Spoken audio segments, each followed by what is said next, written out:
ከራስ ፀጉር እስከ እግር ጥፍር ድረስ ንጹህ ይሆን አንድ ወንድ። ወንዶች ጋር ግን ያ ነገር የለም። ስትሮንግ የሆነ ወንድ ቤተሰቡን የሚያስተዳድር ትንሽ የተመረጡ ቃላትን አስቦ መናገር እንዲህ አይነት አይን ያለው ወንድ ምናምን የምትል ሴት በፐርሰን ሲቀመጥ በጣም ትንሽ። አሁን ኢትዮጵያዊ ነቅቷል። ኢምፕሬስድ አይሆንም በዛ እንደዛ አይነት ነገር አለማድረግ። ምንም አይነት ፊዚካል አፒራንስ ቢኖረው ሴት ልጅ እንዲህ አይነት ወንዶችን የማስቀደም እንግዲህ ጥናቱ ላይ ትልቁን ፐርሰንት ይዟል ማለት ነው። የውጭ ውበት ነው አንድ ሰው የሚገመትበት ነው። አነጋገሩ ራፍ ባይሆን ተዘርበው ባይሉ ተወደዛ ዞር በሉና ባይሉ ይሄ ጀንትልማን አይነት በቃ ወንድ ልጅ ማስል ሊኖረው ይገባል ብለው ያምናሉ። ምክንያቱም ውበትን በቀጥታ ከስትሬንግዝ ጋር ስላገናኘን ሃንድሰም የሚለው ስሜት ይሄ ቶክሲክ የሆነውን ነገር ከቆዳችን ውስጥ የምናስወግደውም ስለሆነ ለቆዳቸውም ግሎ የማድረግ እና ጤናማ ቆዳ እንዲኖራቸውም ያደርጋልና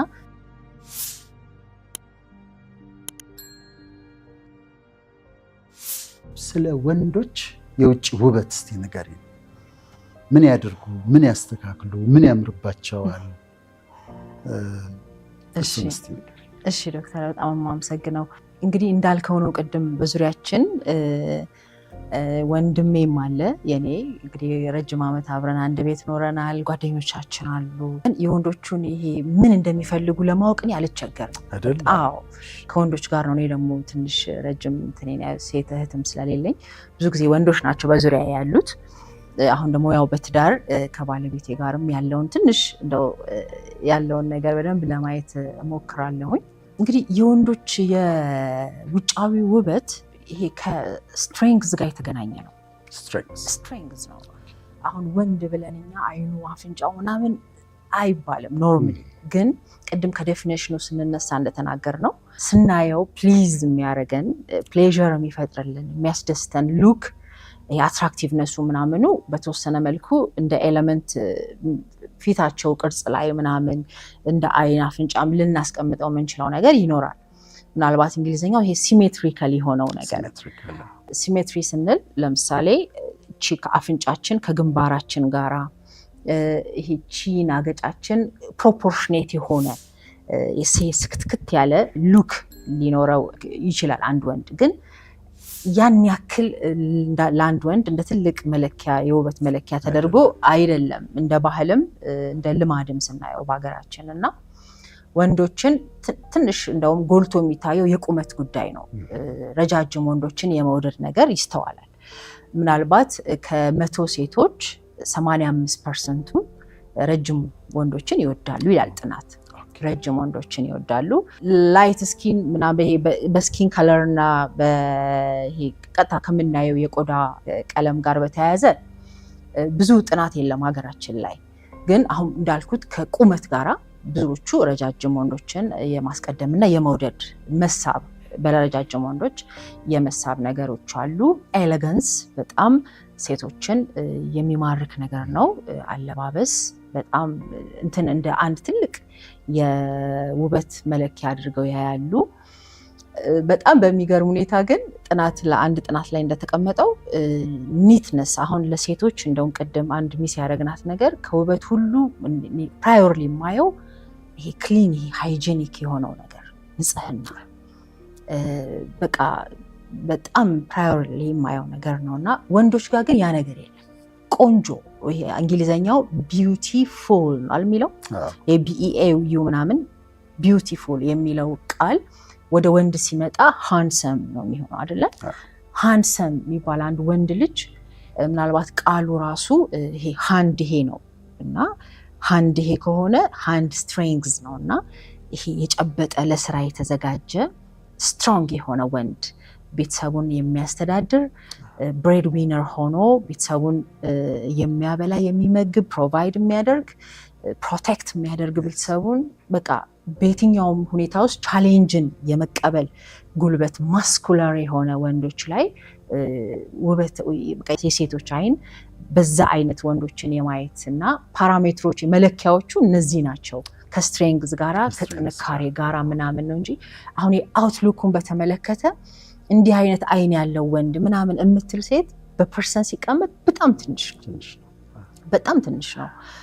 ኬሪንግ የሆኑ ወንዶች ኬሪንግ ይሄ ማለት በጣም እንክብካቤን የሚያሳዩ ሴቶችን በቅድሚያ የሚሰጡ ለሴቶች በሁሉም በአንድም በሌላ ምንም አይነት ፊዚካል አፒራንስ ቢኖረው ሴት ልጅ እንዲህ አይነት ወንዶችን የማስቀደም ወደ ህይወቷ ልትጋብዘው በሪሌሽንሺፕ ቢሆን በጋብቻ ኬሪንግ የሆኑ ወንዶችን የማስቀደም ነገር እንግዲህ ጥናቱ ላይ ትልቁን ፐርሰንት ይዟል ማለት ነው። እና የወንዶች ውበት እንደ ሴቶች ያን ያክል የሚብራራ አይደለም። ኤሌጋንሱ እንዳለ ሆኖ የማስኩላር ሉኩ እንዳለ ሆኖ አሁን በጣም ወደ ጂምናዚየም አካባቢ ስትሄድ ወንዶች በጣም ለሰውነት ቅርጻቸው ለሰውነት ለአቋማቸው ማማር ትልቁን መስዋዕትነት እየከፈሉ ያሉበት ጊዜ ነው። በጣም ኮንሸስ ሆነዋል። በቃ ወንድ ልጅ ማስል ሊኖረው ይገባል ብለው ያምናሉ። ምክንያቱም ውበትን በቀጥታ ከስትሬንግዝ ጋር ስላገናኘ ነው። ሃንድሰም የሚለው ስሜት ወንዶች በቃ ሰራተኛ መሆን አለባቸው፣ ፋሚሊውን መምራት አለበት እና የሚለው ስትሬንግዝ የሚለው ነገር ዋንስ ጥንካሬ የሚለው ነገር ስላለ ያንን ነገር ደግሞ አካላዊ ብቃታቸው ላይ ማስል ቢልዲንግ ላይ በጣም ጊዜያቸውን እያጠፉ ነው፣ ገንዘባቸውን እያጠፉ ነው፣ ጉልበታቸውን እዛ ላይ እየጨረሱ ነው። እና እኔም ባለውበት የጂም ቆይታዬ በጣም ነው የሚገርመኝ። ስለዚህ የጂም ቆይታዬን በተመለከተ ዶክተር የእኛን ወንዶች ለማየት እንደሞከርኩት በጣም ፊዚካሊ ያላቸው አፒራንስ ላይ በጣም ኮንሸስ ናቸው፣ ይሰራሉ፣ በጣም ነው የሚለፉት እና ስፖርቲቭ ማስኩላር የሆነውን ነገር ቢልድ ለማድረግ እና ትክክልም ነው። ያው ከስትሬንግዝ ጋር የተገናኘ ነገር ስለሆነ የነሱ ውበት ያደረጉትም ነገር ትክክል ነው ብዬ አምናለሁ። ፕላስ ወደ ጂም መምጣታቸው ደግሞ ልክ ካልሆኑ ቦታዎች መጠበቂያም ጭምር ስለሚመስለኝ እና ለመልካም ነገር አሴም ታይም ጥሩ ቦታ መዋልን ከወንዶች ውበት ጋራ ሌላው በጣም ማንሳት የምፈልገው ነገር ለምሳሌ ይሄ ትርፍ ጊዜያቸውን በአንዳንድ ሱስ ነገሮች ላይ ከዚህ ከመጠጥ ጋር ከሲጋሬት ጋር የሚቆዩ ሰዎች ይሄ ሱፐርፊሻል የምናየውን ውበት ያጠፋል። የከንፈር አካባቢ መበለዞችን ያመጣል። መጠጥ ሲበዛ ከሊቨር ጋር የሚመጣው ነገር እዚህ ጋር ፊታቸው ላይ የሚታይ ገጽታቸው ላይ ስኪን ላይ የሚመጣው ነገር ሁሉ ፕሮቴክት ያደርጋቸዋል እና ስዌት በሚያደርጉበት ጊዜ በሚያለባቸው ጊዜ የበለጠ የስኪን ኬር አንዱ ትልቁ ነገር ይሄ በሚያለበን ጊዜ ይሄ ቶክሲክ የሆነውን ነገር ከቆዳችን ውስጥ የምናስወግደውም ስለሆነ ለቆዳቸውም ግሎ የማድረግ እና ጤናማ ቆዳ እንዲኖራቸው ያደርጋል እና በጣም የሚመረጥ ነው ጂም አካባቢ መገኘት ለወንዶች። በጣም ጥሩ ነው ያቀረብሽው ቤቲ፣ በጣም ነው ያቀረብሽው። ጥሩ ምክር ነው ለወንዶች። እኔ ደግሞ ወንድም ለወንድም ለጓደኞቼ ለወንዶች ደግሞ እኔ ጥቂት ነጥቦችን ልጨምር ከአንቺ ጋር የሚያያዙ ናቸው። አንደኛው እኔ በግሌ የማምንበት የወንድ ልጅ ውበት ብዬ የማምነው ቅድም አንቺ ከስራ ጋር ልብሱ መቆሸሽ ምናምን ሰራተኛ መሆኑን ያሳያል፣ ስትሮንግ መሆኑን ያሳያል ብለሽ ነው ያልሽው። ግን ክሊንሊነስ ንጽህና ለወንዶች እኔ አንደኛ የማስቀምጠው ንጹህ መሆን ነው። ቤት እኔ መጀመሪያ የማደርገው ጠዋት ምን መሰለሽ፣ ጠዋት ተነሳሁ ቀጥታ ቀዝቃዛ ሻወር ውስጥ ነው የምገባው። ኤቭሪ ሲንግል ዴይ ቢያንስ ላለፈው 30 ዓመት ሚስ አድርጌያለሁ። አውሮፕላን ላይ ካልሆንኩኝ በስተቀር ፍላይት ላይ ጠዋት ተነስቼ ለዛውም ኮልድ ሻወር ነው የምወስደው። ኮልድ ሻወር ደግሞ በጣም ጥቅሙን አንድ ዩኒቨርሲቲ ኦፍ ካሊፎርኒያ LA UCLA የሚባላል ጥናት አጥንቷል። አሁን ጊዜ አይበቃንም እሱን ለማውራት እና ንጹህ መሆን ከላይ ከራስ ፀጉር እስከ እግር ጥፍር ድረስ ንጹህ ይሁን አንድ ወንድ ያ በቂ ውበት ነው። በቂ ውበት ነው። ንጹህ ከሆነ አንድ ወንድ ሌላ ብዙ አይፈጅም። በጣም ንጹህ መሆን እና እንዳልኩሽ ነው። እኔ እንትኑ ብቻ አይደለም እኮ ሰው በየቀኑ ሻወር ሲወስድ እንዴ ምን የመቆሸሽ ስሜት ይመስላቸዋል። አይደለም፣ ፍሬሽ ያደርጋል። በጣም በጣም ጠቃሚ ነው እሱ። ስለዚህ ክሊን መሆን ውጭም ያለው የሚለብሱትም ነገር ክሊን ቢሆን ለወንድሞቼ እመክራለሁ። ሁለተኛው አለማሸብረቅ፣ ከመጠን በላይ አለማሸብረቅ።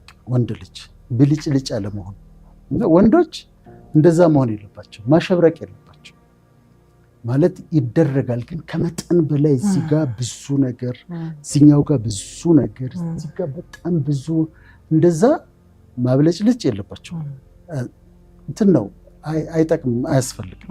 እና እሱን ቢቀንሱ ደስ ይለኛል የሚያደርጉ ማለት ነው። ሶስተኛው የእነሱም 7 ነው። አንድ ወንድ ፕሬዘንተብል ይሁን። ፕሬዘንተብል ማለት ለሚሄድበት ቦታ የሚመጥን አለባበስ ይልበስ፣ ንጹህ ይሁን። ከዛ ፕሬዘንተብል ሲቀርብ እዛ ቦታ ላይ ሰው ቢሮ ከሆነ የሚሄደው ለኢንተርቪው ከሆነ የሚሄደው ራሱን ፕሬዘንተብል ያድርግ። እኔ ለሕክምና ልሰራ ጉድ ሼፐርድ ስገባ ኢንተርቪው ያደረጉኝ 2 ትላልቅ ሴቶች ነበሩ እና አዩኝና ኢንተርቪው ያደረጉኝና እኛ የፈለግነው ትንሽ እንደው ጠና ያለ በእድሜው ከፍ ያለ 26 ዓመቴ ነበር። ጠና ያለ ሰው ነበር የፈለግነው፣ ትንሽ ሽበት ያለው ምናምን። አንተ በጣም ያርቱ ያንጋሉ ግን አሉ ማረሰው ፕሬዘንተብል ነህ ማለት የሚመጡትን ታካሚዎች ታሳምናቸዋል፣ እድሜ ትንሽ ቢሆንም አሉ እና ቀጠሩ። ፕሬዘንተብል መሆን ለሚሄዱበት ቦታ አሁን አባቶች አይተሻል፣ ልብሳቸው ንጹህ ነው፣ ካኪያቸው ጽድት ብሎ የታጠበ ከዛ ተኩሰው ምናምን አምሮባቸው ሲወጡ ትላልቅ ሰዎች እንደዛ ፕሬዘንተብል ለሚሄዱበት ቦታ ለሚገቡበት ቦታ የሚመጥን አለባበስ ቢለብሱ ጥሩ ነው። 4ኛው ሾዊ ያለመሆን ወይም ቃሉን ላለመጠቀም ነው፣ ግን ልተወው በቃ ለማሳየት ነገሮችን ባያረጉ። ምሳሌ ቆንጆ መኪና ይኖረዋል፣ ግን መኪናዋን ለማሳየት መስተዋት አውርዶ መነጽር አድርጎ እጁን አውጥቶ ምናምን። አሁን ኢትዮጵያዊ ነቅቷል፣ ኢምፕሬስድ አይሆንም በዛ እንደዛ አይነት ነገር አለማድረግ። ከዛ ወጣ ስትይ እኔ ዱባይ መጀመሪያ ሄድኩኝ ጊዜ መንገዱ በሙሉ መርሴዲስ ሌተስት BMW V8 እዚህ የምንዘንጥባቸው መኪናዎች እዛ ባጃጅ ናቸው። መንገዱ በሙሉ እንደዛ ሌተስት መኪናዎች ናቸው ያሉት። እና እንደ ሾቢ አለመሆን፣ ለታይታ አለመንዳት። መኪና ቱል ነው፣ ከአንድ ቦታ ወደ ሌላ ቦታ የምትሄጅበት ነው። እና ሾቢ አለመሆን ይመስለኛል። 5ኛው ከእድሜ ጋር የሚመጡ ለውጦች አሉ። ለምሳሌ ራሰ በራነት፣ ራስ ፀጉር ቀስ እያለ ይገባል፣ ፀጉር ይሸብታል። እነዚህን አክሴፕት ማድረግ፣ ግሬስፉሊ አክሴፕት ማድረግ ማለት ከሸበተው ሽበትም ያምራል። በጣም የሚያምርባቸው ወንዶች ደግሞ ሲሸብቱ እኔም እዚህ ጋር ጀምሩኛል አሉ። እዚህ ጋር አሁን ጠጋ ብለሽ ብታይ እየመጡ በተፈጥሮ በዘሬ ጥቁር ነው የአባቴን ፀጉር እስከ መጨረሻው ድረስና ነው እንጂ ይመጣል። ሲመጣ አክሴፕት። ራሰ በራነት የወንዶች የጭንቀት ነምበር 1 ነው ይባላል፣ የጭንቀት ምክንያት። ግን ከገባ ይግባ፣ ታትስ ኦኬ። ያምራል ደግሞ ራሰ በራም አሁን ሙሉ በሙሉ መላጣ የሆኑ ሰዎች አላይሽ በጣም የሚያምርባቸው፣ ታትስ ኦኬ። አክሴፕት ማድረግ እና ከእድሜ ጋር የሚመጡት። 6ኛው በጥንቃቄ ነው የምናገረው፣ ያው ጓደኞቼ ስላሉ ብዙ እንዳይቀየሙኝም።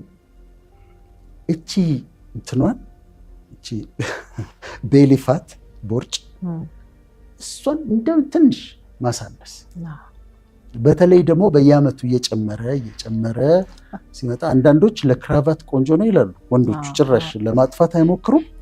ለክራቫት ትቀመጥበታል ያምራል ይላሉ ጓደኞች። ሌሎቹ ደግሞ እንዲህ እያሹት ነው የሚያወሩት። በጣም በቃ የሆነ የጥሩ ኑሮ ምልክት አድርገው እንዲህ እያሹ ነው የሚያወሩት። እነሱ ናቸው የሚያስቁኝ። እና እንደዛ ባይሆን ቢያንስ እየጨመረ ባይመጣ ሊሚት ቢያደርግ፣ አንዳንዴ ከሸሚዝ ቁልፍ ጋር እየታገለ ምናምን፣ ከዛ በዛ ላይ ደግሞ ምንም እርምጃ ይወስዱበት እና እሷ ትንሽ ብትቀንስ አሪፍ ነው፣ ጥሩ ነው ብዬ አስባለሁ። ሳይዙ ባይጨምር። መጨረሻ 7ኛው አነጋገር ላይ፣ ይሄም የውጭ ውበት ነው። አንድ ሰው የሚገመትበት ነው አነጋገሩ። ራፍ ባይሆን ተዘርበው ባይሉ፣ ተወደዛ ዞር በሉና ባይሉ፣ ጀንትልመን አይነት። ወደ ውስጥ ውበት ስንመጣ በደንብ እናወራለን። እሱም ግን ትንሽ የተመረጡ ቃላትን አስቦ መናገር፣ ይሄ ግልፍተኛና ራፍ ባይሆኑ ደስ ይለኛል። ስለዚህ ለወንድሞቼ ደግሞ መክረው ይህን ነው፣ በጣም ንጽህናቸውን ከጠበቁ ውብ ናቸው። አለማሸብረቅ፣ ፕሬዘንተብል፣ ለቦታው የሚገባውን ልብስ መልበስ፣ ለታይታ ምንም ነገር አለማድረግ፣ ከእድሜ ጋር የሚመጡ ለውጦችን ማስተናገድ፣ ከተቻለችን ቦርጯን ትንሽ መቀነስ፣ ከዛ አነጋገር ላይ ማተኮር። ከዛ ያለበለዚያ ከዛ ውጭ ብዙ አይፈጅም።